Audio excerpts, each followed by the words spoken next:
तर 27 फेब्रुवारी 1912ला नाशिकमध्ये एका व्यक्तीचा जन्म होतो. नाव असतं त्यांचं विष्णू वामन शिरवाडकर.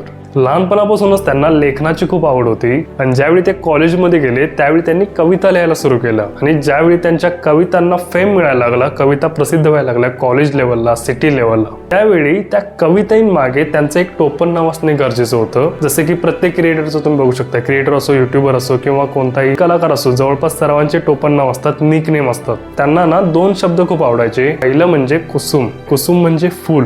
दुसरा जो शब्द होता तो होता अग्रज. अग्रज म्हणजे मोठा भाऊ किंवा नेहमी पुढे जाणारा. तर या 2 शब्दांवरून शब्द तयार झाला कुसुमाग्रज. आता तुम्हाला लक्षात आलं असेल मी कोणाबद्दल बोलत आहे. ज्यांच्या कविता आपण लहानपणापासून अभ्यासल्या आहेत आणि त्यांचाच दिवस आहे 27 फेब्रुवारी. का बघा, 1942 मध्ये त्यांचा विशाखा हा कविता संग्रह ते प्रकाशित करतात. हा लोकांमध्ये इतका फेमस होतो, त्यांचं नाव पूर्ण महाराष्ट्रभर होतं. कारण जर तुम्हाला 1942 काळ जर लक्षात नसेल तर तो काळ होता स्वातंत्र्य चळवळीचा आणि यांच्या कवितांमुळे लोकांमध्ये जाज्वल्य भावना निर्माण झाली. त्यामुळेच लोकांमध्ये यांची प्रसिद्धी खूप वाढली. कुसुमाग्रज यांनी आपलं संपूर्ण आयुष्य मराठी भाषेसाठी, मराठी भाषा साहित्यासाठी घालवलं आणि त्यावरूनच त्यांना 1987 मध्ये भारत सरकार त्यांना ज्ञानपीठ हा पुरस्कार देतं. आता जर तुम्हाला माहित नसेल तर ज्ञानपीठ हा पुरस्कार साहित्य क्षेत्रातील भारतातील सर्वात मोठा पुरस्कार आहे आणि याच त्यांच्या उल्लेखनीय कामामुळे 2008 साली महाराष्ट्र सरकार हे ठरवते की कुसुमाग्रज यांच्या जन्मदिवसा दिवशी म्हणजेच आजचा दिवस 27 फेब्रुवारी हा दिवस मराठी भाषा गौरव दिन म्हणून साजरा केला जाईल असे ठरवते.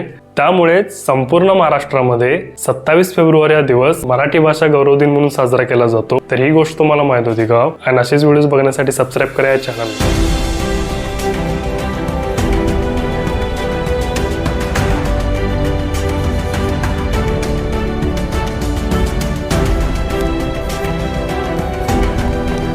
The dawn awaits our struggle. The chains must break.